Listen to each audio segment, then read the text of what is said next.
வணக்கம். நீங்கள் இணைந்திருப்பது டேன் தமிழொலியின் இரவு நேர பிரதான செய்திகளோடு. செய்தியுடன் இணைந்திருக்கும் நான் காலிஸ் பீட்டர் சேவியர். முதலில் தலைப்புச் செய்திகள்.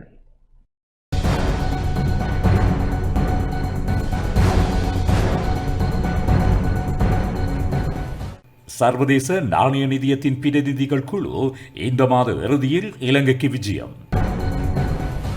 நாட்டின் எரிபொருள் விநியோகம் பாதுகாப்பான நிலையில் உள்ளதாக லங்கா ஐஓசி நிறுவனம் அறிவிப்பு. அரசின் உதவிகளை பயன்படுத்தி வடக்கு மாகாண கூட்டுறவுத்துறை எவ்வாறு சிறப்பாக செயற்படுகிறார்கள் என்பதை பொறுத்தே எதிர்காலத்தில் மேலதிக உதவிகள் என வடக்கு மாகாண ஆளுநர் தெரிவிப்பு. போதைப்பொருள் பிரச்சினைக்கு அடிமட்டத்திலிருந்தே தீர்வு காணப்பட வேண்டும் என பிரதமர் வலியுறுத்தல். உக்ரைனில் பல்வேறு நகரங்களை இலக்காக கொண்டு 430 ட்ரோன்கள் மற்றும் 68 ஏவுகணைகளை வீசி ரஷ்யா மேற்கொண்ட கடுமையான தாக்குதலில் 4 உயிரிழப்பு.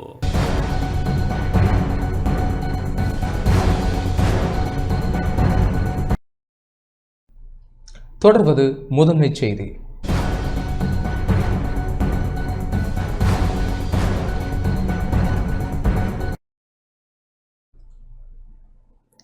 சர்வதேச நாணய நிதியத்தின் பிரதிநிதிகள் குழு இந்த மாத இறுதியில் இலங்கைக்கு விஜயம் செய்ய உள்ளது. சர்வதேச நாணய நிதியத்தின் பிரதிநிதிகள் குழு ஒன்று இந்த மாத இறுதியில் இலங்கைக்கு விஜயம் செய்ய உள்ளது. நாட்டின் பொருளாதார செயல்பாடுகள் மற்றும் மறுசீரமைப்பு நடவடிக்கைகள் குறித்து ஆராய்வதற்காக இந்த விஜயம் அமைய உள்ளதாக நிதி மற்றும் திட்டமிடல் பிரதி அமைச்சர் கலாநிதி அனில் ஜயந்த பெர்னாண்டோ தெரிவித்துள்ளார். இலங்கைக்கு வழங்கப்பட்டு வரும் விரிவாக்கப்பட்ட நிதி வசதியின் கீழ் 6வது தவணை நிதியை விடுவிப்பதற்கு முன்னதாக முன்னெடுக்கப்படும் மீளாய்வு கலந்துரையாடல்களில் இக்குழுவினர் பங்கேற்க உள்ளனர். சர்வதேச நாணய நிதியம் இதுவரையில் 5 தவணைகளை இலங்கைக்கு வழங்கியுள்ளது.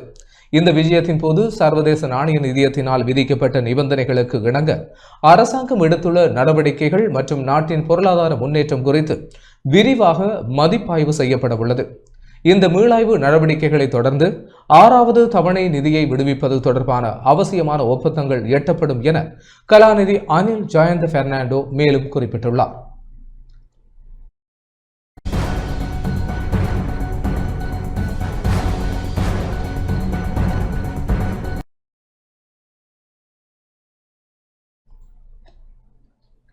நாட்டின் எரிபொருள் விநியோகம் பாதுகாப்பான நிலையில் உள்ளதாக லங்கா ஐஓசி நிறுவனம் அறிவித்துள்ளது.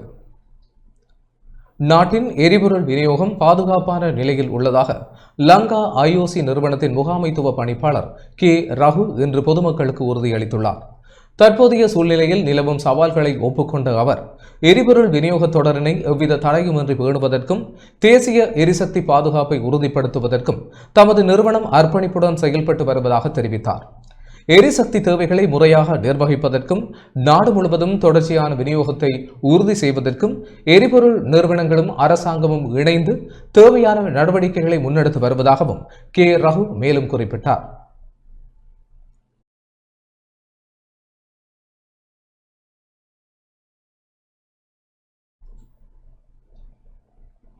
அரசாங்கத்தால் வழங்கப்படும் உதவிகளை பயன்படுத்தி வடக்கு மாகாண கூட்டுறவுத்துறை எவ்வாறு சிறப்பாக செயல்படுகிறார்கள் என்பதை பொறுத்தே எதிர்காலத்தில் மேலதிக உதவிகளை வழங்குவதற்கான தீர்மானங்கள் அமையும் என வடக்கு மாகாண ஆளுநர் தெரிவித்துள்ளார். வடக்கு மாகாண கூட்டுறவுத்துறை அரசாங்கத்தால் வழங்கப்படும் உதவிகளை பயன்படுத்தி ஆர்வத்தையும் முயற்சியையும் மூலதனமாக்கி எவ்வாறு சிறப்பாக செயல்படுகின்றார்கள் என்பதை பொறுத்தே எதிர்காலத்தில் மேலதிகமாக உதவிகளை வழங்குவதற்கான தீர்மானங்கள் அமையும் என வடக்கு மாகாண ஆளுநர் நாவண்ணா வேதநாயகன் தெரிவித்துள்ளார். முல்லைத்தீவு மாவட்டம் ஒட்டி சுட்டான் பிரதேச செயலகர் பிரிவுக்குட்பட்ட முல்லைத்தீவு மாவட்ட ஒருங்கிணைந்த மாதிரி பண்ணையாளர் கூட்டுறவு சங்கத்தின் நெல் சுத்தப்படுத்தும் மற்றும் தரம் பிரிக்கும் இயந்திரத்தின் செயல்பாடுகளை உத்தியோகபூர்வமாக ஆரம்பித்து வைக்கும் நிகழ்வு இன்று நடைபெற்றது. வடக்கு மாகாண கூட்டுறவு அபிவிருத்தி திணைக்களத்தால் மாகாண குறித்தொதுக்கப்பட்ட அபிவிருத்தி நன்கொடை நிதியத்தின் கீழ் 8 மில்லியன் ரூபாய் செலவில் இந்த இயந்திரம் சங்கத்திற்கு வழங்கி வைக்கப்பட்டுள்ளது. இந்த நிகழ்வில் பிரதம விருந்தினராக கலந்து கொண்டு விசேட உரையாற்றிய ஆளுநர் கூட்டுறவுத்துறைக்கு உதவ வேண்டும் என்ற தமது எண்ணம் ஒரு கட்டத்தில் அருகிவிட்டதாக குறிப்பிட்டார். கடந்த காலங்களில் தாம் பல்வேறு அமைப்புகளினூடாக கூட்டுறவுத்துறைக்கு உதவிகளை பெற்று வழங்கியிருந்த போதிலும் அவை முகாமைத்துவ குறைபாடுகளால் திறம்பட பயன்படுத்தப்படாமையால் கூட்டுறவுத்துறை மீது தமக்கு அதிருப்தி ஏற்பட்டிருந்ததாக தெரிவித்தார். 1970ஆம் ஆண்டுகளில் இலங்கையிலேயே மிகவும் சிறப்பான நிலையில் கொடிகட்டி பறந்தது எமது மாகாண கூட்டுறவுத்துறைதான் எனவும், எனினும் சில சங்கங்களின் நிர்வாக நேர்மையாக செயல்படாமையினாலேயே அத்துறை பின்தங்கிய நிலைக்கு தள்ளப்பட்டதாகவும் அவர் சுட்டிக்காட்டினார். இருந்தபோதிலும் நிகழ்வுக்கு தன்னை அழைத்த மாகாண கூட்டுறவு அபிவிருத்தி ஆணையாளர் இந்த சங்கம் மிகவும் திறம்பட இயங்குவதாக தன்னிடம் தெரிவித்ததாகவும், அதனை நேரில் பார்வையிடும் போது அவர்களின் சிறப்பான செயல்பாடுகள் உண்மையிலேயே பாராட்டுதலுக்குரியவை எனவும் ஆளுநர் தெரிவித்தார். கூட்டுறவுத்துறை திறம்பட இயங்கினால் விவசாயிகளின் உற்பத்தி பொருட்களுக்கு நியாயமான விலையை பெற்றுக் கொடுக்க முடியும் எனவும் அவர் குறிப்பிட்டார். போதைப்பொருள் பிரச்சினைக்கு அடிமட்டத்திலிருந்தே தீர்வு காணப்பட வேண்டும் என பிரதமர் வலியுறுத்தியுள்ளார். நாட்டின் போதைப்பொருள் பிரச்சினைக்கு தீர்வு காண்பதை ஒரு தேசிய முன்னுரிமையாக கருத வேண்டும் என, அது அடிமட்ட மட்டத்தில் உண்மையான மாற்றத்தை ஏற்படுத்த வேண்டும் எனவும் பிரதமர் கலாநிதி ஹரணி அமரசூரிய வலியுறுத்தினார். போதைப்பொருள் பாவனையினால் பாதிக்கப்பட்ட நபர்களை பராமரித்தல், சிகிச்சை அளித்தல் மற்றும் புனர்வாழ்வளித்தல் ஆகியவற்றுக்கான 2026 தொடக்கம் 2030 தேசிய மூலோபாய திட்டம் குறித்து விளக்கமளிக்கும் கூட்டம் சுகாதார மற்றும் வெகுசன ஊடக அமைச்சுக்களின் அதிகாரிகள் மற்றும் ஏனைய முக்கிய தரப்பினரின் பங்களிப்புடன் நேற்று அலரி மாளிகையில் நடைபெற்றது. இலங்கையில் போதைப்பொருள் பாவனையினால் அதிகரித்து வரும் சுகாதார, சமூக மற்றும் பொருளாதார சவால்களை எதிர்கொள்வதற்காக முன்மொழியப்பட்டுள்ள தேசிய மூலோபாயம் குறித்து இக்கலந்துரையாடலில் கவனம் செலுத்தப்பட்டது. ஒருங்கிணைக்கப்பட்ட சான்றுகளின் அடிப்படையிலான தேசிய அணுகுமுறையின் ஊடாக தடுப்பு, சிகிச்சை, புனர்வாழ்வு மற்றும் சமூகமயப்படுத்தல் ஆகிய பணிகளை பலப்படுத்துவதை இந்த மூலோபாய திட்டம் நோக்கமாக கொண்டுள்ளது. போதைப்பொருள் பாவனை பிரச்சனையை முன்கூட்டியே கண்டறிதல், தொடர்ச்சியான பராமரிப்பு, சமூகம் சார்ந்த கண்காணிப்பு மற்றும் குணமடைந்த நபர்களை மீண்டும் சமூகத்தில் இணைத்தல் ஆகியவற்றில் காணப்படும் குறைபாடுகள் குறித்து இக்கூட்டத்தில் விரிவாக ஆராயப்பட்டது. ஆரம்ப சுகாதார மற்றும் வெளிநோயாளி மட்டங்களில் பரிசோதனைகளை பலப்படுத்துதல், வைத்தியசாலை சிகிச்சை மற்றும் கண்காணிப்பு சேவைகளை மேம்படுத்துதல், புனர்வாழ்வு பெறுவதற்கான வதிவிட வசதிகளை விரிவுபடுத்துதல் மற்றும் சமூகம் சார்ந்த புனர்வாழ்வு, போதைப்பொருள் பாவனைக்கு அடிமையாவதை தடுக்கும் திட்டங்களை மேம்படுத்துதல் போன்ற முக்கிய பரிந்துரைகள் இத்திட்டத்தில் முன்மொழியப்பட்டுள்ளன. சிறுவர்கள் மற்றும் இளைஞர்கள், கர்ப்பிணி தாய்மார்கள், குழந்தைகள் இருக்கும் தாய்மார்கள் மற்றும் சிறை கைதிகள் உள்ளிட்ட பாதிக்கப்படக்கூடிய குழுக்களை இலக்காக கொண்ட ஆதரவை வழங்குவது குறித்தும் இங்கு விசேட முக்கியத்துவம் அளிக்கப்பட்டுள்ளது.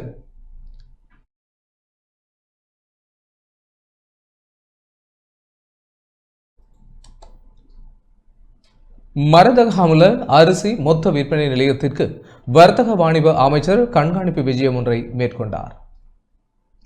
அரிசி விலையை தீர்மானிக்கும் நாட்டின் பிரதான மற்றும் பழமையான மரதகமுல அரிசி மொத்த விற்பனை நிலையத்திற்கு வர்த்தக வாணிப உணவு பாதுகாப்பு மற்றும் கூட்டுறவு அபிவிருத்தி அமைச்சர் வசந்த சமரசிங்க கண்காணிப்பு விஜயம் ஒன்றை மேற்கொண்டார். இந்நிலையில் தேசிய கூட்டுறவு மொத்த விற்பனை வர்த்தக கூட்டுத்தாபனத்தின் தலைவர் கோசல வில்பாவ உள்ளிட்ட குழுவினரும் கலந்து கொண்டனர். அனுராதபுரம், பொலனறுவை, அம்பாறை, குருநாகல் ஆகிய மாவட்டங்களைச் சேர்ந்த அரிசி ஆலை உரிமையாளர்கள் தங்கள் அரிசியை இந்த சந்தைக்கு கொண்டு வருகிறார்கள். அதே நேரத்தில் கொழும்பு உட்பட நாட்டின் முக்கிய நகரங்களிலிருந்து மொத்த வியாபாரிகள் மரதகமுல அரிசி மொத்த விற்பனை நிலையத்திற்கு தினமும் அரிசியை கொள்வனவு செய்ய வருகிறார்கள். அரிசி விநியோக சங்கிலியில் ஒரு முக்கிய இணைப்பாக கருதப்படும் மரதகமுல அரிசி மொத்த விற்பனை நிலையத்தில் அரசாங்கத்திற்கு சொந்தமான களஞ்சிய சாலை உள்ளது. மேலும் அதன் கட்டுமானம் 2013 நிறைவடைந்த போதிலும் இந்த ஆண்டு வரை அரசாங்கம் அதை பயன்பாட்டிற்கு கொண்டு வரவில்லை. தற்போதைய அரசாங்கம் ஆட்சிக்கு வந்த பிறகு நெல் சந்தைப்படுத்தல் சபை மற்றும் தேசிய கூட்டுறவு மொத்த விற்பனை வர்த்தக கூட்டுத்தாபனம் ஆகியவை இணைந்து அரசாங்க உத்தரவாத விலையில் விவசாயிகளிடமிருந்து நெல் கொள்முதல் செய்யும் செயல்முறையை தொடங்கின. இதன் மூலம் 2025 சிறுபோகத்தில் சுமார் 50,000 மெட்ரிக் டன் நெல் கையிருப்பை அரசாங்கத்தால் பெற முடிந்தது. அரசாங்கத்தால் கொள்வனவு செய்யப்பட்ட நெல் கையிருப்பு நாடு முழுவதும் உள்ள சிறு மற்றும் நடுத்தர அளவிலான அரிசி ஆலை உரிமையாளர்களால் அரிசியாக பதப்படுத்தப்பட்டு படிப்படியாக சந்தைக்கு வெளியிடுவதற்காக சேமிக்கப்படுகிறது. அதே நேரத்தில் நெல் சந்தைப்படுத்தல் சபை கொள்வனவு செய்த 50,000 மெட்ரிக் டன் நெல் தொகையும் தற்போது அரிசியாக சந்தைக்கு விநியோகிக்க நடவடிக்கை எடுக்கப்பட உள்ளது.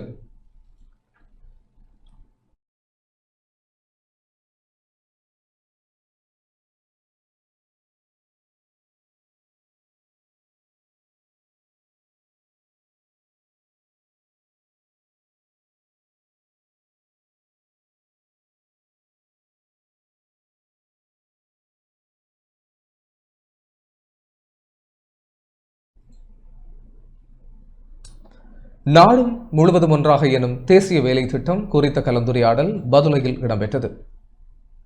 முழு நாடும் ஒன்றாக எனும் தேசிய வேலை திட்டத்தை மாவட்ட மட்டத்தில் செயல்படுத்தும் நோக்கில் பதுளை மாவட்ட செயல்பாட்டு குழுவை நியமித்தல் தொடர்பாக விசேட கலந்துரையாடல் ஒன்று மாவட்ட செயலாளர் அலுவலகத்தில் இடம்பெற்றது.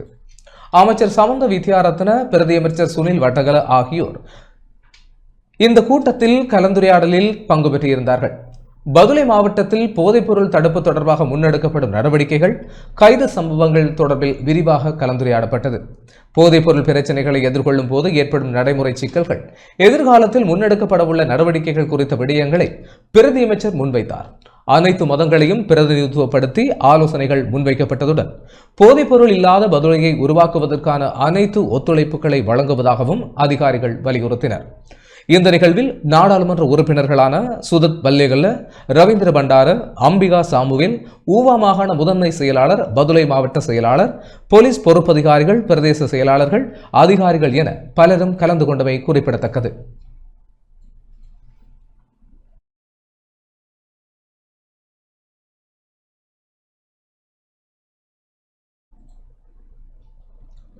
மார்ச் 12 இயக்கத்தின் 11வது ஆண்டு நிறைவு விழாவில் விசேட அறிக்கை வெளியிடப்பட்டுள்ளது.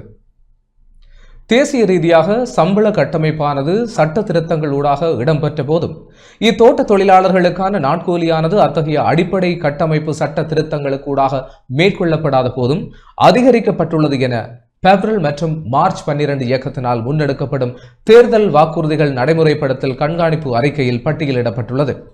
கொழும்பு பண்டாரநாயக்க ஞாபகார்த்த மண்டப வளாகத்தில் இடம்பெற்ற மார்ச் 12 இயக்கத்தின் 11வது ஆண்டு நிறைவு விழாவில் மேற்படி அறிக்கை வெளியிட்டு வைக்கப்படவுள்ளது.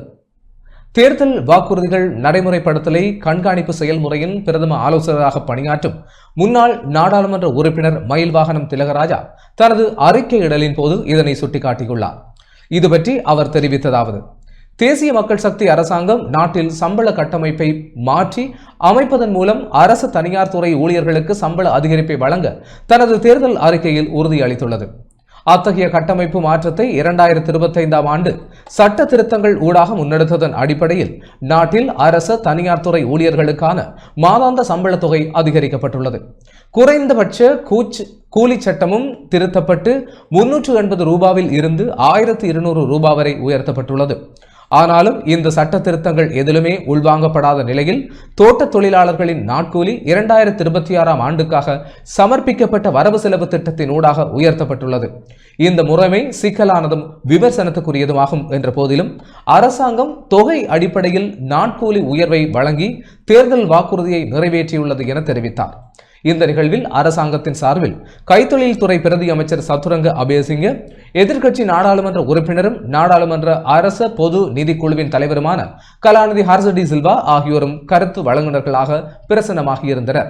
இதன்போது கருத்து தெரிவித்த நாடாளுமன்ற உறுப்பினர் கலாநிதி ஹர்சடி சில்வா, தோட்ட தொழிலாளர்களின் நாட்கூலி உயர்வுக்கு தாம் எதிர்ப்பு தெரிவிக்கவில்லை என்ற போதிலும் அரசு தோட்டங்களுக்கு, பெருந்தோட்டங்களுக்கு அல்லாத பிராந்திய பெருந்தோட்ட கம்பெனிகளுக்கு திரைசேரி உதவுவதன் ஊடாக வழங்கப்பட்டுள்ள முறை சட்ட ரீதியான சவால்களுக்கு உட்படக்கூடியது. எனவே இது குறித்து அரச பொது நிதிக்குழுவில் நாம் ஆராய்ந்து வருகிறோம் எனவும் தெரிவித்தார்.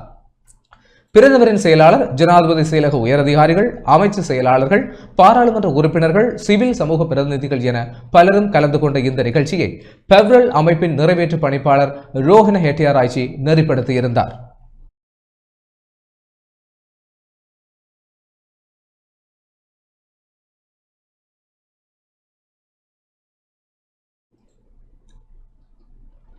தென் கடற்பரப்பில் போதைப் பொருட்கள் மற்றும் ஆயுதங்களுடன் கைப்பற்றப்பட்ட படகில் கைது செய்யப்பட்ட சந்தேக நபர்களை 7 நாட்கள் தடுப்பு காவலில் வைத்து விசாரணை செய்ய நீதிமன்றம் உத்தரவிட்டுள்ளது.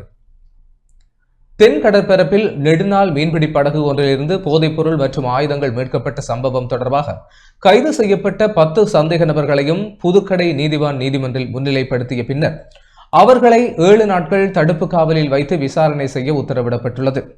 ஆழ்கடலில் போதைப்பொருள் மற்றும் துப்பாக்கிகளுடன் 5 சந்தேக நபர்கள் பயணித்த ஒரு மீன்பிடி படகையும் அதற்கு இணையாக மேலும் 5 சந்தேக நபர்களுடன் பயணித்த மற்றொரு மீன்பிடி படகையும் கடற்கரையில் பொறுப்பேற்று கடந்த 12ஆம் தேதி திக் ஓவிட்ட மீன்பிடி துறைமுகத்திற்கு கொண்டு வந்தனர். இந்த சம்பவம் குறித்து மேலதிக விசாரணைகளை முன்னெடுத்து வரும் போலீஸ் போதைப்பொருள் ஒழிப்பு பிரிவினர் கைது செய்யப்பட்டவர்கள் 22 முதல் 49 வயதுக்கு இடைப்பட்ட இரணவில, மகவெள, மெல்சிரிபுர, வெண்ணப்புவ, நீர்கொழும்பு, நாக்குலுகம, தங்காலை, நெட்டோல்பிட்டிய மற்றும் கந்தர ஆகிய பகுதிகளை சேர்ந்தவர்கள் என தெரிவித்துள்ளனர். கைது செய்யப்பட்ட சந்தேக நபர்கள் 176 kilo 568 gram heroin, 478 kilo 326 gram ice போதைப்பொருள் ஆகியவற்றை வைத்திருந்தமை, இறக்குமதி செய்தமை மற்றும் கடத்தியமை, அத்துடன் 8 பிஸ்டல்கள், 15 மேகசின்கள், 2 T56 ரக துப்பாக்கிகள், ஒரு M16 ரக துப்பாக்கி மற்றும் அதன் 4 மேகசின்களை இறக்குமதி செய்தமை மற்றும் கைவசம் வைத்திருந்தமை ஆகிய குற்றச்சாட்டுகளின் கீழ் நீதிமன்றத்தில் முன்னிலைப்படுத்தப்பட்டனர். இவ்வாறு கைப்பற்றப்பட்ட சுமார் 654 கிலோகிராம் போதைப்பொருள் தொகுதியின் பெறுமதி 10 பில்லியன் ரூபாவிற்கும் அதிகம் என தெரிவிக்கப்படுகிறது.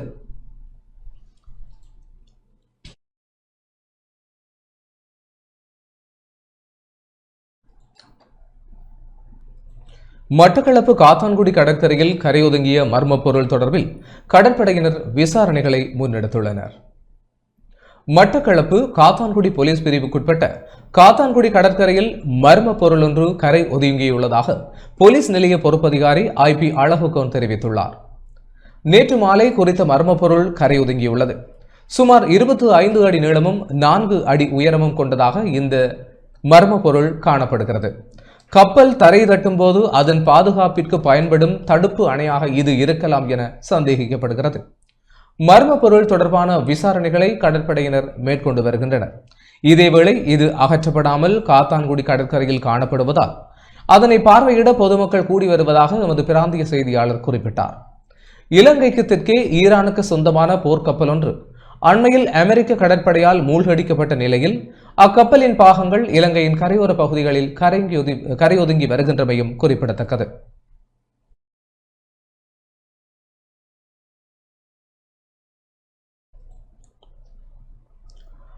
அம்பாறை கல்முனை போலீஸ் பிரிவில் 24 மாடுகளுடன் மீட்கப்பட்ட வாகனம் தொடர்பான வழக்கு விசாரணை கல்முனை நீதிவான் நீதிமன்றில் இடம்பெற்றது. கடந்த வியாழக்கிழமை இரவு கல்முனை தலைமையக போலீஸ் பிரிவுக்குட்பட்ட புறநகர் பகுதியில் வைத்து 24 மாடுகளுடன் மட்டக்களப்பு ஏறாவூர் பகுதியில் இருந்து அம்பாறை மாவட்டம் நிந்தவூர் பகுதியை நோக்கி பயணித்த வாகனம் பீதி கடமையில் நின்ற போக்குவரத்து பிரிவு பொறுப்பதிகாரி குழுவினரால் கைப்பற்றப்பட்டிருந்தது. இதன்போது 3 சந்தேக நபர்கள் கைது செய்யப்பட்டதுடன் உரிய வழித்தட அனுமதி பெறப்பட்டிருந்த போதிலும் வாகனத்தில் காணப்பட்ட மாடுகள் சுகாதார நெறிமுறைகளை மீறி அடைக்கப்பட்டு கொண்டுவரப்பட்ட நிலையில் காணப்பட்டுள்ளது. கைப்பற்றப்பட்ட வாகனத்தில் இடவசதி குறைபாடு, அதற்கு புறம்பாக அதிகளவான மாடுகள் ஏற்றப்பட்ட குற்றச்சாட்டின் அடிப்படையில் மிருகவதை சட்டத்தின் கீழ் கல்முனை தலைமையக போலீசாரால் வழக்கு பதிவு செய்யப்பட்டதுடன் நேற்றைய தினம் கல்முனை நீதிவான் நீதிமன்றத்தில் வழக்கு விசாரணைக்காக எடுத்துக் கொள்ளப்பட்டது. இருதரப்பு வாத பிரதிவாதங்களை கேட்டறிந்த நீதிமன்ற நீதிவான் மாடுகளுடன் மீட்கப்பட்ட கனரக வாகனம் பிணையில் செல்ல அனுமதி வழங்கியதுடன் வழக்கினை எதிர்வரும் ஏப்ரல் மாதம் 20ஆம் தேதி மறுதவணைக்காக ஒத்திவைத்தார். மீட்கப்பட்ட மாடுகள் அடங்கிய வாகனம் கல்முனை தலைமையக போலீஸ் நிலையத்தில் தடுத்து வைக்கப்பட்ட நிலையில் 2 மாடுகள் அவ்விடத்தில் உயிரிழந்திருந்தன. உயிரிழந்த 2 மாடுகளும் கல்முனை மாநகர சபையின் பெக்கோ இயந்திரத்தின் உதவியுடன் அருகில் புதைக்கப்பட்டமை குறிப்பிடத்தக்கது.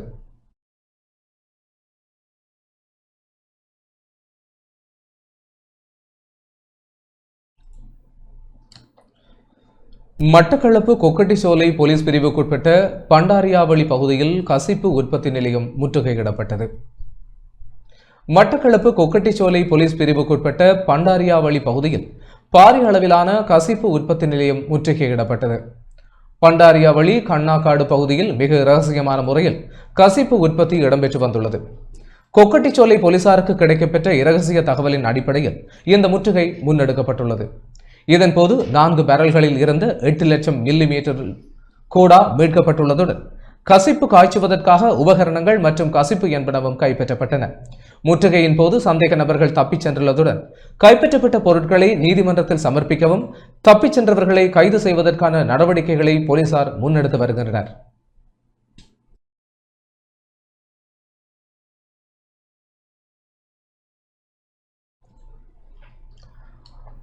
அம்பாறை மாவட்டத்தின் கரையோர பகுதியில் 50 கிலோமீட்டர் வீதிகள் காப்பீட்டிடப்படும் என ஆதம்பாவா MP அறிவித்துள்ளார். அம்பாறை மாவட்டத்தின் கரையோர பிரதேசங்களில் நிலவும் போக்குவரத்து நெருக்கடிகளுக்கு தீர்வாக தேசிய மக்கள் சக்தி அரசாங்கத்தின் கிராமிய வீதி அபிவிருத்தி திட்டத்தின் கீழ் 50 கிலோமீட்டர் கார்பெட் வீதிகளை அமைக்க உள்ளதாக பாராளுமன்ற உறுப்பினர் அபூபக்கர் ஆதம்பாபா தெரிவித்துள்ளார்.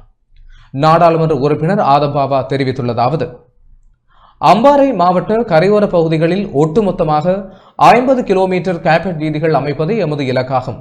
இதில் கடந்த 3 மாத காலப்பகுதியில் மாத்திரம் 10 கிலோமீட்டர் வீதிகளுக்கான அபிவிருத்தி பணிகளையே ஆரம்பிக்க முடிந்தது. எஞ்சியுள்ள 40 கிலோமீட்டர் வீதிகளுக்கு கார்பெட் இடுவதற்கான பூர்வாங்க வேலைகள் தற்போது ஆரம்பிக்கப்பட்டுள்ளன. அட்டாளைச்சேனை ஆர்டிஎஸ் வீதி, சாய்ந்தமருது கல்யாண வீதி, நிந்தவூர் இமாம் ரூமி வீதி மற்றும் மருதமுனை பள்ளிவாசல் முன்வீதி ஆகியவற்றின் அபிவிருத்தி பணிகள் ஆரம்பித்து வைக்கப்பட்டுள்ளன. போக்குவரத்து துறையில் காணப்படும் ஏனைய முக்கிய தடைகளையும் நீக்க நடவடிக்கை எடுக்கப்பட்டுள்ளது. காரைதீவு மாவடிப்பள்ளி பாலத்தின் அபிவிருத்திக்காக தற்போது நிதி ஒதுக்கீடு செய்யப்பட்டு வேலைகள் இடம்பெற்று வருவதாகவும் அதனைத் தொடர்ந்து கிட்டங்கி பாலத்தை மிக விரைவில் அபிவிருத்தி செய்ய உள்ளதாகவும் குறிப்பிட்டார்.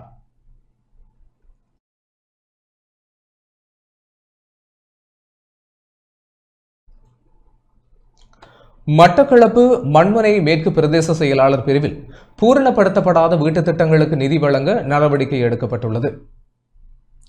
மட்டக்களப்பு மண்முனை மேற்கு பிரதேச செயலாளர் பிரிவில் ரணில் மைத்திரி அரசாங்க காலத்தில் வழங்கப்பட்ட வீட்டுத் திட்டங்களில் பூரணப்படுத்தப்படாத 2 வீட்டுத் திட்டங்களுக்கு தேசிய மக்கள் சக்தி அரசாங்கம் நிதி வழங்க முன்வந்துள்ளது. இது தொடர்பில் பயனாளிகளுடனான கலந்துரையாடல் இலுப்பியடிச்சேனை நாவல் தோட்டம் கிராமத்தில் நடைபெற்றது. பிரதேச செயலாளர் என் சத்யானந்தி தலைமையில் நடைபெற்ற கலந்துரையாடலில் மட்டக்களப்பு மாவட்ட பாராளுமன்ற உறுப்பினரும் பிரதேச அபிவிருத்தி குழு தலைவருமான கந்தசாமி பிரபு, தேசிய வீடமைப்பு அதிகார சபையின் மாவட்ட முகாமையாளர் தானா சுபாஸ்கரன் மற்றும் பிரதேச செயலக அலுவலகர்கள், வீடமைப்பு அதிகார சபையின் அலுவலகர்கள் கலந்து கொண்டனர்.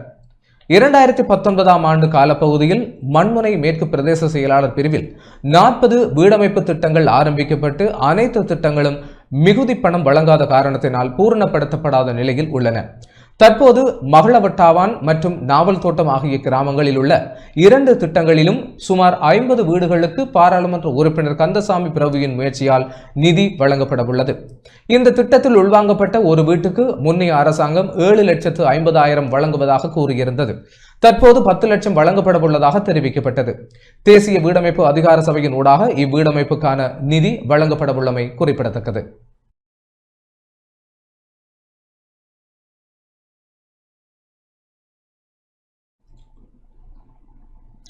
ஹட்டன் நல்லதண்ணி வீதியில் 3 வாகனங்கள் மோதி விபத்து சம்பவித்துள்ளது.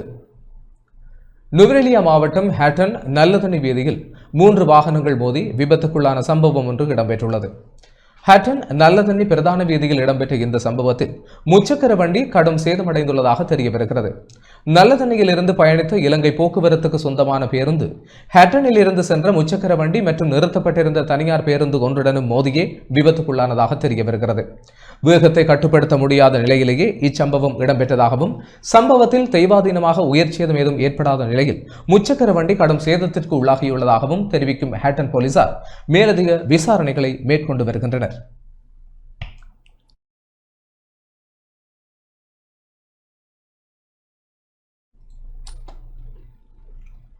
நுவரெலியா மாவட்டம் ஹட்டனில் இருந்து கோட்டகலை நோக்கி பயணித்த லொரியொன்றில் பாதுகாப்பற்ற முறையில் கட்டப்பட்டிருந்த நீர் விநியோக குழாய்கள் திடீரென வீதியில் சரிந்து விழுந்தன. நுவரெலியா மாவட்டம் ஹட்டனில் இருந்து கொட்டகலை நோக்கி பயணித்த லொரியொன்றில் பாதுகாப்பற்ற முறையில் கட்டப்பட்டிருந்த நீர் விநியோக குழாய்கள் திடீரென வீதியில் சரிந்து விழுந்ததில் பெரும் விபத்து ஒன்று தவிர்க்கப்பட்டுள்ளது. ஹட்டன் நுவரெலியா பிரதான வீதியில் ஹட்டன் குடாகம பகுதியில் இச்சம்பவம் இடம்பெற்றுள்ளது. லொரியின் பின்புறத்தில் ஏற்றப்பட்டிருந்த பெரிய அளவிலான நீர்க்குழாய்கள் சரியாக கட்டப்படாமல் இருந்ததாலும் லொரி அதிக வேகத்தில் சென்றதாலும் ஒரு திருப்பத்தில் குழாய்கள் அப்படியே வீதியில் சரிந்துள்ளன. குறித்த லொரிக்கு பின்னால் மோட்டார் சைக்கிளில் வந்து கொண்டிருந்தவர் நிதானமான வேகத்தில் வந்ததால் குழாய்கள் விழுவது கண்டு உடனடியாக செயல்பட்டு தப்பியுள்ளதாக தெரிய வருகிறது.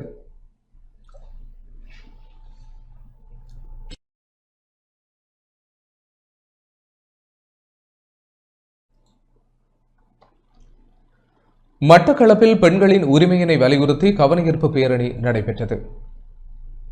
சுயாதீன தேசிய பெண்கள் ஆணைக்குழுவினை செயல்படுத்த அரசாங்கம் நடவடிக்கை எடுக்க வேண்டும் என்றும் பெண்களின் உரிமையினை வலியுறுத்தியும் மட்டக்களப்பு கவனஈர்ப்பு பேரணி இடம்பெற்றது. சர்வதேச பெண்கள் தினத்திற்கு இணைவாக நிலையான வாழ்தலை நோக்கி ஒன்றிணைவோம் எனும் துணிப்பொருளில் சூர்யா பெண்கள் அபிவிருத்தி நிலையத்தின் ஏற்பாட்டில் பெண்கள் அமைப்புகளுடன் இணைந்து கவனஈர்ப்பு பேரணி ஏற்பாடு செய்யப்பட்டது. சூர்யா வள நிலையத்திலிருந்து பேரணியானது ஆரம்பமாகி மட்டக்களப்பு நகர் ஊடாக பறை மேளங்கள் முழங்க பல்வேறு கோரிக்கைகள் அடங்கிய பதாதைகள் மற்றும் பல்வேறு கோரிக்கைகளை தாங்கிய பெண்களின் வினோத உடை நிகழ்வுகளுடன் பேரணி கல்லடி பாலத்திற்கு அருகே நிறைவுற்றது.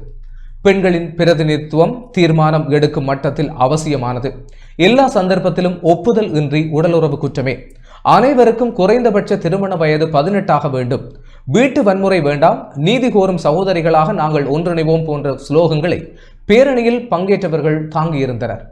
பேரணி கல்லடி பாலம் ஊடாக கல்லடி பாலத்திற்கு அருகிலுள்ள ஸ்ரீ முருகன் விளையாட்டு மைதானத்தினை சென்றடைந்ததும் அங்கு பல்வேறு நிகழ்வுகளும் நடைபெற்றிருந்தமை குறிப்பிடத்தக்கது.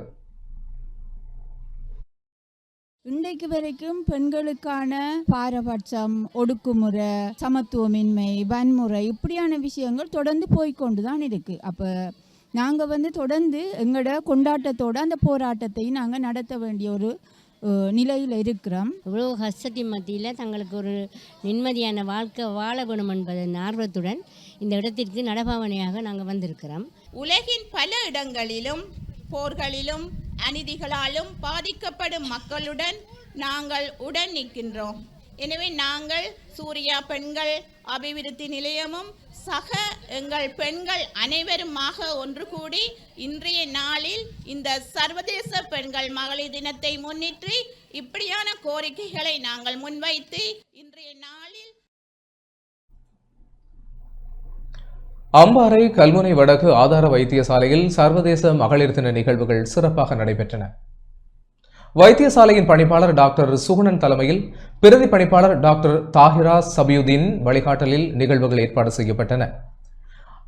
அதிதிகளாக கல்முனை பிராந்திய சுகாதார சேவைகள் பணிப்பாளர் டாக்டர் சாக்கிலா இசதீன், கல்முனை பிரதேச செயலக அபிவிருத்தி அதிகாரி ஜெனிதா மோகன் மற்றும் கல்முனை வடக்கு சுகாதார சேவைகள் பணிமனையின் பொது சுகாதார தாதிய உத்தியோகத்தர் CM பெரேரா ஆகியோர் கலந்து கொண்டனர். வைத்தியசாலை ஊழியர்கள் மற்றும் நலன் விரும்பிகள் என பலரும் நிகழ்வில் கலந்து சிறப்பித்திருந்தனர்.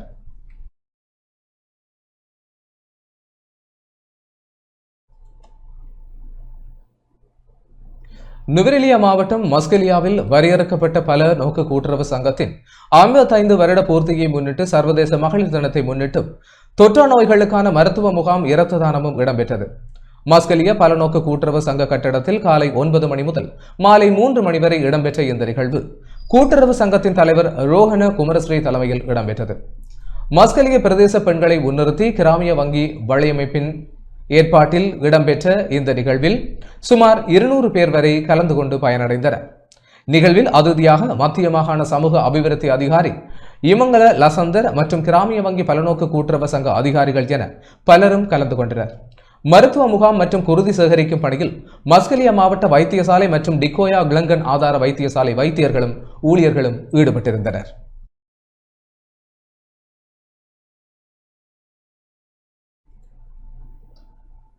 யாழ் வந்துள்ள ஐக்கிய மக்கள் சக்தியின் உயர்மட்ட குழுவினர் நாகவிகாரைக்கு சென்று வழிபாட்டில் ஈடுபட்டனர். யாழ்ப்பாண மாவட்டத்திற்கு வருகை தந்துள்ள ஐக்கிய மக்கள் சக்தியின் உயர்மட்ட குழுவினர் இன்றைய தினம் ஆரியகுளம் நாகவிகாரைக்கு சென்று வழிபாட்டில் ஈடுபட்டனர். ஐக்கிய மக்கள் சக்தியின் பொதுச் செயலாளர் ரஞ்சித் மத்துப பண்டார, முன்னாள் நாடாளுமன்ற உறுப்பினர் புத்திக பத்ரன, யாழ் மாவட்ட அமைப்பாளர் அருந்தவநாதன் அனோஜன் உள்ளிட்ட தொகுதி அமைப்பாளர்கள் நாகவிகாரையில் வழிபாட்டில் ஈடுபட்டதுடன் விகாராதிபதி மீகக ஜந்துரே ஸ்ரீ நிமல தேரருடன் கலந்துரையாடலிலும் ஈடுபட்டனர். ஐக்கிய மக்கள் சக்தியின் மறுசீரமைப்பு திட்டத்தின் கீழ் சிறப்பு பயிற்சி பட்டறை ஒன்று யாழ்ப்பாணத்தில் நேற்றைய தினம் இடம்பெற்ற நிலையில் அதில் பங்கேற்பதற்காக ஐக்கிய மக்கள் சக்தியின் உயர்மட்ட குழுவினர் யாழ்ப்பாணம் வருகை தந்திருந்தமை குறிப்பிடத்தக்கது.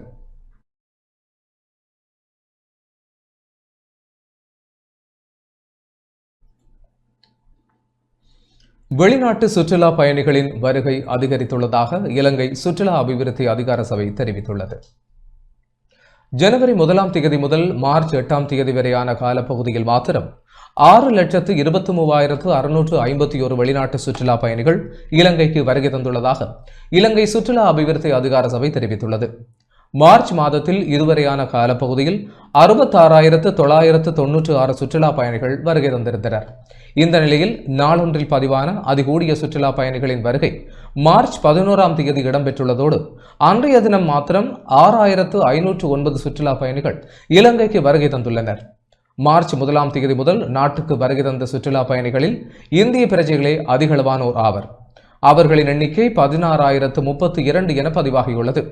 இதற்கு மேலதிகமாக ரஷ்ய பிரஜைகள் 5,881 பேரும், பிரித்தானிய பிரஜைகள் 5,836 பேரும், ஜெர்மனிய பிரஜைகள் 5,597 பேரும், சீன பிரஜைகள் 5,542 பேரும் நாட்டுக்கு வருகை தந்துள்ளனர். பிரான்ஸ், ஐக்கிய அமெரிக்கா மற்றும் ஆஸ்திரேலியா ஆகிய நாடுகளில் இருந்தும் கணிசமான அளவு சுற்றுலா பயணிகளின் வருகை இடம்பெற்றுள்ளது. இதேவேளை கடந்த பிப்ரவரி மாதத்தில் மாத்திரம் 2,79,328 வெளிநாட்டு சுற்றுலா பயணிகள் நாட்டிற்கு வருகை தந்துள்ளதாக இலங்கை சுற்றுலா அபிவிருத்தி அதிகார சபை மேலும் தெரிவித்துள்ளது.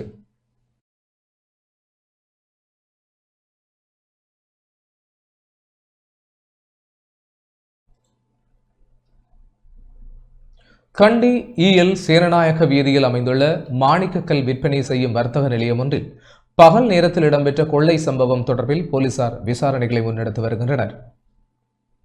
கண்டி மாவட்டம் கண்டி இஎல் சேனநாயக்க வீதியில் அமைந்துள்ள மாணிக்கக்கல் பரிசோதனை செய்து சான்றிதழ் வழங்கும் மற்றும் மாணிக்கக்கல் விற்பனை செய்யும் வர்த்தக நிலையம் ஒன்றில் பகல் நேரத்தில் இடம்பெற்ற கொள்ளை சம்பவம் தொடர்பில் போலீசார் விசாரணைகளை முன்னெடுத்து வருகின்றனர். இது தொடர்பில் போலீசார் தெரிவித்ததாவது: வெள்ளிக்கிழமை காலை சுமார் 10 மணி அளவில் மாணிக்கக்கல் வாங்கும் நோக்கில் வந்ததாக கூறி ஒருவர் குறித்த வர்த்தக நிலையத்திற்குள் நுழைந்துள்ளார். பின்னர் அவர் வர்த்தகரின் முகத்தில் அடையாளம் தெரியாத திரவம் ஒன்றை தெளித்ததன் பின்னர் சுமார் 60 லட்சம் ரூபாய் பெறுமதியான மாணிக்கங்கள் அடங்கிய பெட்டியை கொள்ளையடித்து தப்பிச் சென்றுள்ளார். இந்த சம்பவம் தொடர்பில் கண்டி போலீசார் குற்றப்புலனாய்வு பிரிவினர் மேலதிக விசாரணைகளை முன்னெடுத்து வருகின்றனர்.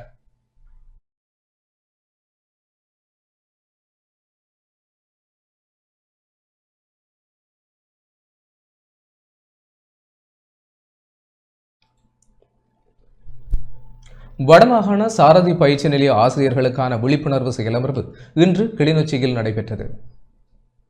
கிளீன் ஸ்ரீலங்கா திட்டத்தின் கீழ் வடமாகாண சாரதி பயிற்சி நிலைய ஆசிரியர்களுக்கான விழிப்புணர்வு செயலமர்வு இன்று கிளிநொச்சியில் நடைபெற்றது.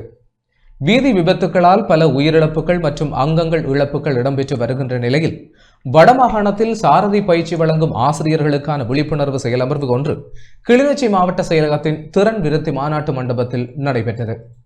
வடமாகாணத்தின் கிளிநொச்சி, முல்லைத்தீவு, மன்னார், வவுனியா மற்றும் யாழ்ப்பாண மாவட்டங்களில் உள்ள சாரதி பயிற்சி நிலைய ஆசிரியர்களுக்கு விபத்து தொடர்பான விழிப்புணர்வு பயிற்சியாக 5 மாவட்ட போக்குவரத்து பரிசோதகர்களினால் அது வழங்கப்பட்டுள்ளது. சாரதி பயிற்சி நிலையங்களுக்கு வருகின்ற மாணவர்களுக்கு விபத்து தொடர்பான விழிப்புணர்வுகள் வழங்குவதற்கு ஏற்றவாறு செயலமர்வு இடம்பெற்றுள்ளது.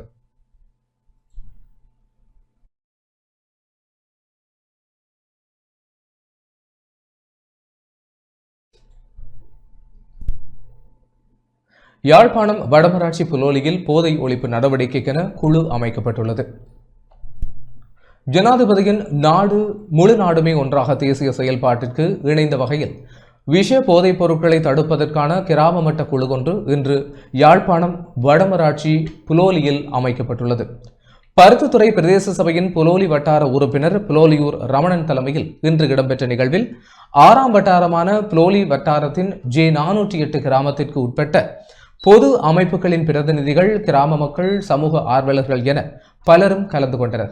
நிகழ்வில் வடமராட்சி வடக்கு பிரதேச செயலக போதைப்பொருள் தடுப்பு உத்தியோகத்தர் எஸ். நந்தகுமார், கிராம சேவகர் எஸ். ரங்கநாதன், சமுர்த்தி உத்தியோகத்தர் ஷியாமலா, சமூக வலுவூட்டல் உத்தியோகத்தர் தீபியா, பருத்தித்துறை போலீஸ் நிலைய பதில் பொறுப்பதிகாரி, உப போலீஸ் பரிசோதகர் புத்திக குமார மற்றும் போலீஸ் உத்தியோகத்தர் ஆகியோர் போதைப் பொருளை தடுப்பது தொடர்பான விழிப்புணர்வு கருத்துக்களை வழங்கியதுடன் போதை ஒழிப்பு குழுவின் செயல்பாடுகள் தொடர்பாகவும் விளக்கம் அளித்தனர். அதனைத் தொடர்ந்து போதை விழிப்புணர்வு செயலாற்ற குழு அமைக்கப்பட்டது.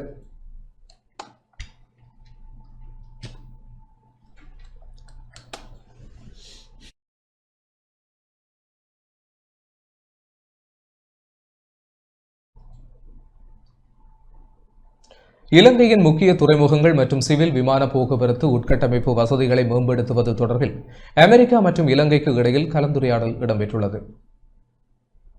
இலங்கையில் முக்கிய துறைமுகங்கள் மற்றும் சிவில் விமான போக்குவரத்து உட்கட்டமைப்பு வசதிகளை மேம்படுத்துவது தொடர்பில் அமெரிக்கா மற்றும் இலங்கைக்கு இடையில் விசேட கலந்துரையாடல் ஒன்று இடம்பெற்றுள்ளது. துறைமுகங்கள் மற்றும் சிவில் விமான போக்குவரத்து அமைச்சர் அனுர கருணாதிலக மற்றும் அமெரிக்க ராஜாங்க திணைக்களத்தின் தெற்கு மற்றும் மத்திய ஆசிய விவகாரங்களுக்கான பணியகத்தின் பிரதிநிதிகளுக்கு இடையில் இந்த சந்திப்பு நடைபெற்றது. இலங்கையின் துறைமுக மற்றும் விமான போக்குவரத்து துறைகளில் இரு நாடுகளுக்கும் இடையிலான ஒத்துழைப்பை வலுப்படுத்துவது குறித்து இதன்போது விரிவாக ஆராயப்பட்டது. இத்துறைகளில் முக்கிய உட்கட்டமைப்புகளை மேம்படுத்துவதன் மூலம் வர்த்தக அதிகரிப்பு மற்றும் பொருளாதார வளர்ச்சியை மேம்படுத்த முடியும் என அமெரிக்க ராஜாங்க திணைக்களம் தெரிவித்துள்ளது. அத்துடன் இந்த ஒத்துழைப்பானது இந்தோ பசிபிக் பிராந்தியத்தின் பாதுகாப்பு மற்றும் ஸ்திரத்தன்மையை உறுதிப்படுத்த பெரிதும் பங்களிக்கும் என்றும் சுட்டிக்காட்டப்பட்டுள்ளது. இரு நாடுகளுக்கும் இடையிலான இந்த ராஜதந்திர உறவு இலங்கையின் பொருளாதார மேம்பாட்டிற்கு புதிய உத்வேகத்தை அளிக்கும் என எதிர்பார்க்கப்படுகிறது.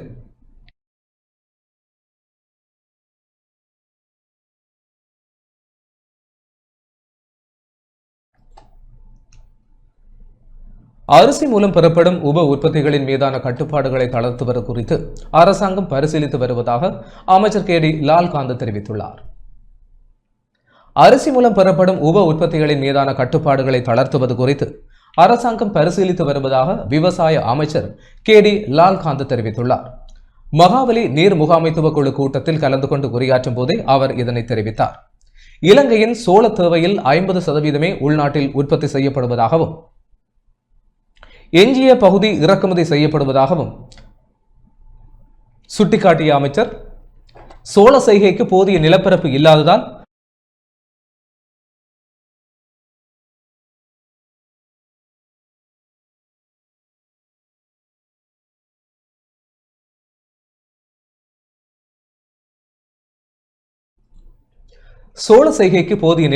இல்லாததால் அரிசி உற்பத்தியை அதிகரிப்பதில் அதிக கவனம் செலுத்த வேண்டும் என வலியுறுத்தினார். நெற்செய்கைக்கான நிலப்பரப்பை விரிவுபடுத்தும் திட்டம் இல்லை என குறிப்பிட்ட அவர், விவசாய திணைக்களத்தின் வழிகாட்டல்களை பின்பற்றி உற்பத்தியை பெருக்குமாறு விவசாயிகளிடம் கேட்டுக்கொண்டார். அறுவடைக்கு பிந்தைய முகாமைத்துவம், குறிப்பாக நெல்லை உலர்த்துதல் மற்றும் களஞ்சியப்படுத்துதல் போன்ற மேம்படுத்துவதன் மூலம் சந்தையில் ஒரே நேரத்தில் அதிகளவான நெல் குவிவதை தடுக்க முடியும் எனவும் அவர் கூறினார். விவசாயிகளுக்கு நியாயமான லாபம் கிடைப்பதை உறுதி செய்வதை அரசாங்கத்தின் இலக்காகும் என தெரிவித்த அமைச்சர், திட்வா சூறாவளியால் ஏற்பட்ட பயிர் சேதங்களுக்கு பின் மீண்டும் நெற்செய்கை ஆரம்பித்த விவசாயிகளுக்கும் அதிகாரிகளுக்கும் தனது நன்றியை தெரிவித்தார். அத்துடன் நாட்டிற்கு தேவையான கீரி சம்பா அரிசியை இறக்குமதி செய்வதை தவிர்க்கும் வகையில் அதன் உற்பத்தியை அதிகரிக்குமாறும் அவர் விவசாயிகளுக்கு அழைப்பு விடுத்தார்.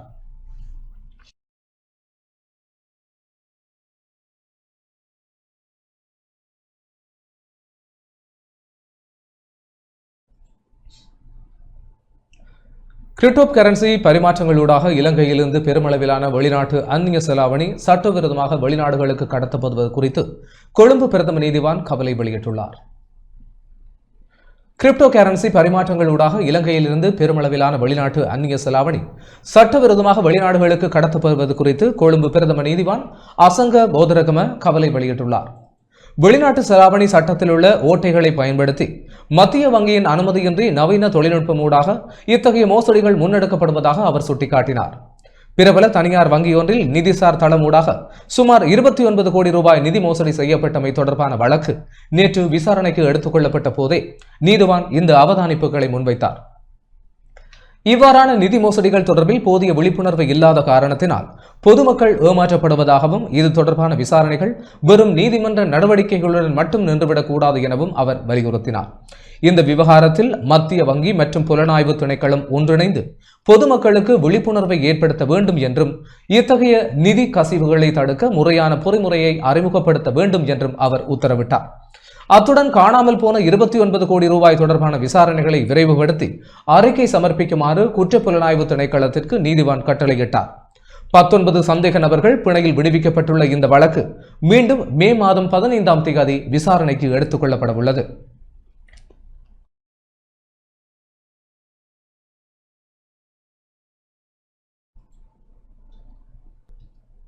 அம்பாறை கல்முனை YMCAயின் அனுசரணையுடன் மெதடிஸ்த திருச்சபையினால் இன்று கல்முனை கடற்கரை சுத்தம் செய்யப்பட்டது. கல்முனை மெதடிஸ்த சேகரத்தின் முகாமை குரு அருட்திரு ரவி முருகப்பிள்ளை மற்றும் அருட்செல்வி சலோஜினி ஆகியோர் கலந்து கொண்டதுடன் திருச்சபை மக்களும் இணைந்து கொண்டனர். சேகரிக்கப்பட்ட குப்பைகளை அகற்றுவதற்கு கல்முனை மாநகர சபையினால் வாகன ஒழுங்குகளும் செய்யப்பட்டிருந்தது. சுத்தம் செய்யும் பணியில் ஈடுபட்டவர்களுக்கு இராணுவத்தினரால் குளிர்பானங்கள் வழங்கப்பட்டன.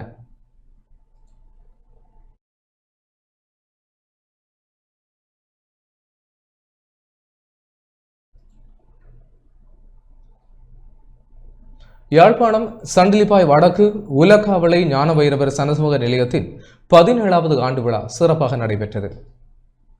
சண்டிலிப்பாய் வடக்கு உலகாவளை ஞானவைரவர் சனசமூக நிலையத்தின் 17வது ஆண்டு விழா சனசமூக நிலையத்தின் தலைவர் சேனா ஐங்கரன் தலைமையில் நடைபெற்றது. நிகழ்வின் ஆரம்பத்தில் விருந்தினர்கள் அழைத்து வரப்பட்டு மங்கள விளக்கேற்றி வைக்கப்பட்டு இறைவணக்கம் இடம்பெற்றது. அதனைத் தொடர்ந்து வரவேற்பு நடனம், வரவேற்புரை, தலைமையுரை, கலை நிகழ்வுகள் இடம்பெற்றதுடன் கிராமத்தில் பல்வேறு வகையில் சாதனை புரிந்தவர்களுக்கான கௌரவிப்புகளும் இடம்பெற்றன. நிகழ்வில் கிராம மக்கள் என பலரும் கலந்து கொண்டனர்.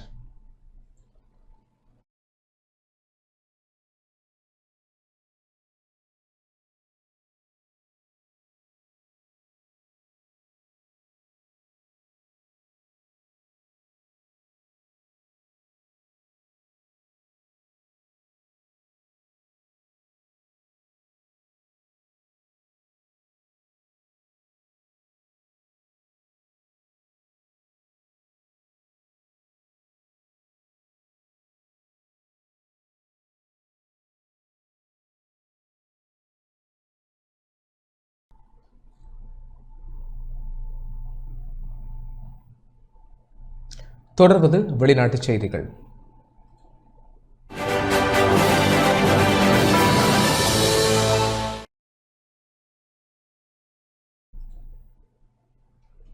உக்ரைனின் பல்வேறு நகரங்களை இலக்காக கொண்டு 430 ட்ரோன்கள் மற்றும் 68 ஏவுகணைகளை வீசி ரஷ்யா கடுமையான தாக்குதலில் ஈடுபட்டதில் 4 உயிரிழந்துள்ளனர். உக்ரைன் மீது ரஷ்யா போர் தொடுத்து 4 வருடங்களை கடந்துவிட்டன. அமெரிக்கா தலைமையிலான மத்தியஸ்த பேச்சுவார்த்தையில் முன்னேற்றம் ஏற்படாத சூழலில் போரானது முடிவுக்கு வராமல் உள்ளது. இந்த நிலையில் உக்ரைனின் பல்வேறு நகரங்களை இலக்காக கொண்டு 430 ட்ரோன்கள் மற்றும் 68 ஏவுகணைகளை வீசி ரஷ்யா கடுமையான தாக்குதலில் ஈடுபட்டது. இதில் சுமி, கார்கிவ், நிப்ரோ மற்றும் மிகோலைவ் உள்ளிட்ட பல்வேறு பகுதிகளில் உள்ள முக்கிய உட்கட்டமைப்புகள் மற்றும் குடியிருப்பு கட்டடங்கள் தகர்க்கப்பட்டன. இதுபற்றி உக்ரைன் ஜனாதிபதி ஜெலன்ஸ்கி கூறும்போது, நூற்றுக்கணக்கான ட்ரோன்கள் மற்றும் ஏவுகணைகளை கொண்டு ரஷ்யா கடுமையாக தாக்குதலை நடத்தியது. அதனை உக்ரைன் வான் பாதுகாப்பு சாதனங்கள் இடைமறித்து அளித்தன. இதனால் பேரழிவு ஏற்படாமல் தடுக்கப்பட்டது என கூறினார். மத்திய கிழக்கில் நடக்கும் போரை பயன்படுத்தி உக்ரைன் மற்றும் ஐரோப்பாவில் பெரியதொரு அழிவை ஏற்படுத்துவதற்கு ரஷ்யா முயற்சிக்கிறது என்றும் அவர் கூறினார். இந்த தாக்குதலில் 4 பேர் பலியாகியுள்ளனர். அவர்கள் கீவ் நகரை சேர்ந்தவர்கள். இது தவிர 15 பேர் காயமடைந்தனர். கீவ் நகரின் 4 மாவட்டங்கள் கடுமையாக சேதமடைந்துள்ளன. இதேபோன்று வான்வழி தாக்குதல்களில் பல்வேறு பகுதிகளில் மின் இணைப்பும் துண்டிக்கப்பட்டு விட்டது என தெரிவிக்கப்பட்டுள்ளது.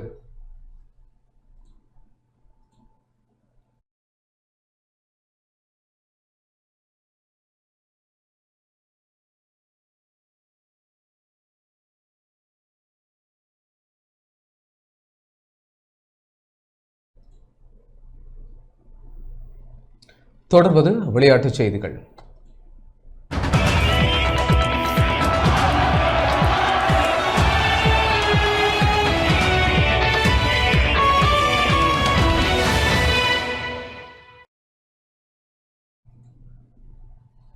மட்டக்களப்பு ஆனைப்பந்தி மகளிர் கல்லூரியின் வருடாந்த இல்ல மெய்வல்லுநர் விளையாட்டுப் போட்டி இன்று சிறப்பாக நடைபெற்றது.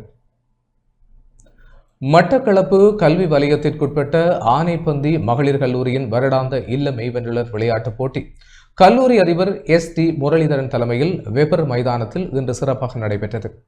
கல்லூரி மாணவர்களின் பேண்ட் வாத்தியம் முழங்க அதிதிகள் அழைத்து வரப்பட்டு மைதானத்தில் தேசிய கொடி, பாடசாலை கொடி, இல்ல கொடிகள் ஏற்றப்பட்டு தேசிய கீதம் இசைக்கப்பட்டு ஒலிம்பிக் சுடர் ஏற்றலுடன் நிகழ்வுகள் ஆரம்பமாகின. பிரதம அதிதியாக வலய கல்வி பணிப்பாளர் D ரவி கலந்து சிறப்பித்தார். மாணவர்களின் அணிவகுப்பு நடை மரியாதையை அதிதிகள் ஏற்றுக்கொண்டதன் பின்னர் சுவட்டு நிகழ்வுகள், வினோத உடை போட்டி, பழைய மாணவர்கள் மற்றும் ஆசிரியர்களுக்கான விளையாட்டு நிகழ்வுகளும் இடம்பெற்றன. மாணவர்களின் உடற்பயிற்சி கண்காட்சி பார்வையாளர்களை கவர்ந்தது. விளையாட்டு நிகழ்வில் கலந்து கொண்டு வெற்றியீட்டிய மாணவர்களுக்கும் இல்லங்களுக்கும் வெற்றி கிண்ணங்களும் சான்றிதழ்களும் வழங்கப்பட்டன. விசேட அதிதிகளாக கோட்டக்கல்வி பணிப்பாளர் கோகுலகுமாரன், உடற்கல்வி உதவி பணிப்பாளர் வி லவகுமார், உடற்கல்வி ஆசிரிய ஆலோசகர் ரவீந்திரன் மற்றும் கல்வி திணைக்கள அதிகாரிகள், அயல் பாடசாலை அதிபர்கள், ஆசிரியர்கள் என பலரும் கலந்து கொண்டனர்.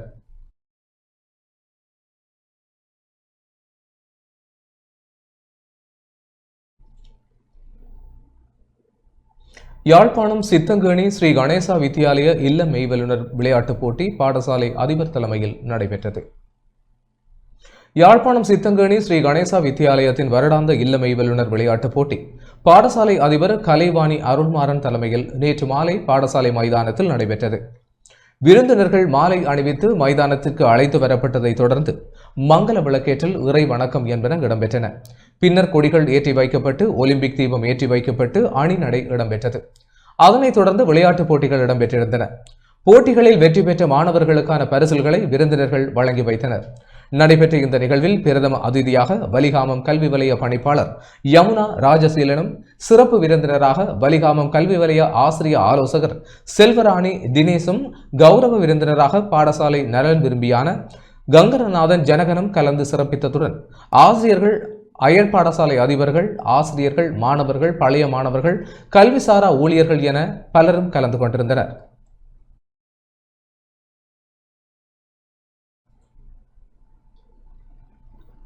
இத்துடன் டான் தமிழொலியின் இரவு நேர பிரதான செய்திகள் நிறைவடைகின்றன. தொடர்ந்தும் செய்திகளோடு இணைந்து கொள்ள டான் நியூஸ் தொலைக்காட்சியோடு இணைந்திருங்கள். வணக்கம்.